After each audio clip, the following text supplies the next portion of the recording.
লক্ষ্য অযোধ্যাৰ ৰাম মন্দিৰ আৰু কেদাৰনাথ ধাম বাইচাইকেলে আৰম্ভ কৰিলে যাত্ৰা শিৱসাগৰৰ দুই কিশোৰৰ ইতিবাচক পদক্ষেপ তন্ময় বুঢ়াগোহাঁই আৰু উদ্দীপ্ত মেছ নামৰ কিশোৰ দুজনে চাইকেল চলাই শিৱসাগৰ হাঁচৰাৰ পৰা অযোধ্যাৰ ৰাম মন্দিৰ আৰু কেদাৰনাথ মন্দিৰলৈ বুলি যাত্ৰা আৰম্ভ কৰিছে প্ৰকৃতি সুৰক্ষা আৰু গড় সুৰক্ষা তথা সংৰক্ষণৰ সজাগতা বৃদ্ধিৰ লক্ষ্যৰে আৰম্ভ কৰিছে এই চাইকেলেৰে যাত্ৰা আজি কাহিলিপুৱাতে শিৱসাগৰৰ ঐতিহাসিক শিৱদৌলত বন্তি প্ৰজ্বলন কৰি অযোধ্যাৰ ৰাম মন্দিৰলৈ বুলি চাইকেলেৰে যাত্ৰা আৰম্ভ কৰিছে কিশোৰ দুজনে মোৰ ঘৰ হাঁচল আতুমগাঁৱৰ হয়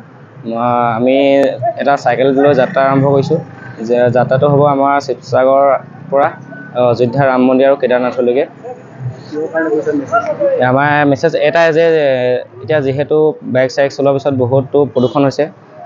যে চাইকেল যে চলাব লাগে আৰু বাইক চাইক চলোৱাৰ পিছত মানুহৰ বহুত বেমাৰো হৈছে শৰীৰটো ঠিকে থাকিবৰ কাৰণেও যে চাইকেল চলাব লাগে সেইটো এটা মেছেজ আমাৰ তাৰপৰা আমাৰ যিহেতু ছেভ ৰাইনো গড়ৰ সংখ্যা কমি গৈছে তাকে লৈ এটা সেইটো মেছেজ লৈ আমি যাব লৈছোঁ আজি শিৱদৌলত পূজা কৰি ইয়াৰ পৰা আমি ৰাইডটো ষ্টাৰ্ট কৰিছোঁ আগত আমি গৈছোঁ এইফালে আপোনাৰ গোলাঘাট কাজিৰঙা টিলিঙা মন্দিৰ লংডিং অৰুণাচল তেনেকৈ গৈছোঁ এদিনতো আমি 100-150 কিলোমিটাৰ তেনেকৈ আমি যাত্ৰা কৰিম মই এবাৰ হায়াৰ ছেকেণ্ডেৰী ফাইনেল দিছোঁ প্ৰতিদিনে 100 কিলোমিটাৰ অতিক্ৰম কৰি গন্তব্যস্থলীলৈ যাব বুলি সদৰি কৰিছে তন্ময় আৰু উদ্দীপ্তই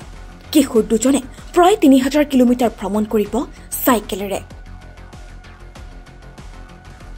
নিউজ ডেস্ক ৰিপৰ্ট সচ দ্য ৰিয়েলিটি